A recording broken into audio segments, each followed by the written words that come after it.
ഇന്ന് തന്നെ ഡൗൺലോഡ് ചെയ്യൂ. കാണൂ നിങ്ങളുടെ ഫേവറേറ്റ് ഷോസ്.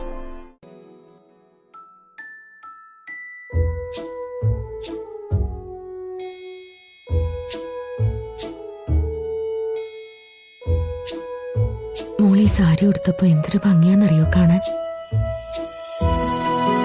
ഇടയ്ക്ക് ഇതൊക്കെ ആവാം കേട്ടോ.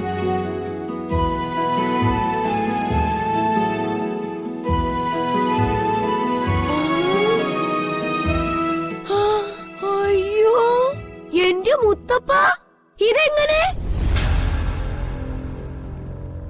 യോ അതുപോലെ തന്നെ. ജയന്തി,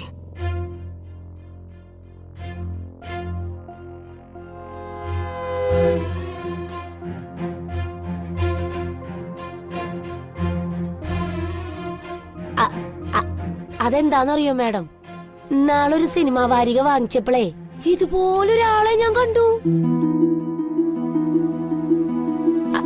ആരാന്ന് ആലോചിച്ചിട്ട് ഒരു പിടിയും കിട്ടുന്നില്ല. ഗായിക ശ്യാമ മേഡം ആയിരിക്കും. ശ്യാമ മേഡം എന്നെ പോലെ തന്നെ ഇരിക്കുന്ന പറയാ. പറയുന്നതേ ഉള്ളൂ. അപ്പൊ മോള് നേരിട്ട് കണ്ടിട്ടില്ലേ? ഓ എന്റെ പൊന്നേ, ഇത്ര അടുത്ത് നിന്നിട്ടും ആ മുഖം ഒന്ന് കാണുന്നില്ലെന്ന് പറഞ്ഞ?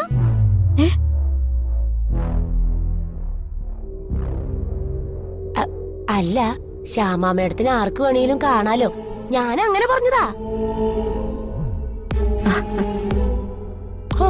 എന്നാലും എന്റെ മേഡം, ഈ കൊച്ചിനെ കാണാൻ ഇപ്പൊ എന്തൊരു ഭംഗിയാ. ഹോ, തങ്കക്കുടം ഒന്ന് പറഞ്ഞാ പോരാ, താനേ തങ്കക്കുടം.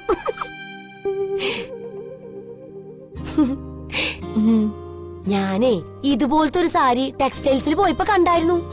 അതെടുത്ത് തരാമോ രാമേട്ടാന്ന് ചോദിച്ചപ്പോഴേ എന്റെ നേർക്കൊരു ചാട്ടം. ആ പിന്നെ അങ്ങേരെയും പറഞ്ഞിട്ട് കാര്യമില്ല, കയ്യില് കാശില്ലല്ലോ മോളെ. പിള്ളേര് രണ്ടും ഞാനോ നീയോന്നും പറഞ്ഞ് വളർന്നു വരുവാ. അവറ്റോളുടെ പഠിപ്പ്, മൂത്തോളുടെ കല്യാണക്കാര്യം. ആ അതിനിടയ്ക്ക് നമുക്ക് ഈ സാരിയൊക്കെ തന്നെ ധാരാളം. പിന്നെ ഉള്ള കാര്യം പറയണല്ലോ, രാമേട്ടൻ നല്ലൊരു ദൈവവിശ്വാസിയാ. എന്നും കിടക്കാൻ നേരത്തെ എന്നോട് പറയും, ജയന്തി നീ പേടിക്കണ്ട, നമ്മളെ നോക്കാനും നമ്മുടെ കാര്യങ്ങളൊക്കെ നടത്തി തരാനും ആരോ ഒരാൾ ഇവിടെ ഉണ്ടെന്ന്. ഇവിടെ എവിടെയൊക്കെയോ ഉണ്ടെന്നൊക്കെയാ പറയുന്നേ. രാമേട്ട അങ്ങനെ ആരുണ്ടാവാനെന്നൊക്കെ ഞാൻ ചോദിക്കും.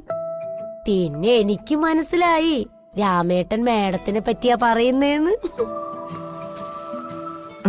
ജയന്തി, അക്കാര്യമൊക്കെ നമുക്ക് പിന്നെ സംസാരിക്കാം. ഓ ഇപ്പൊ കുറച്ചു സമയം എനിക്കും മോൾക്കും ഒന്ന് വിട്ടുതാ. ഞാൻ നിക്കുന്നില്ല മേഡം.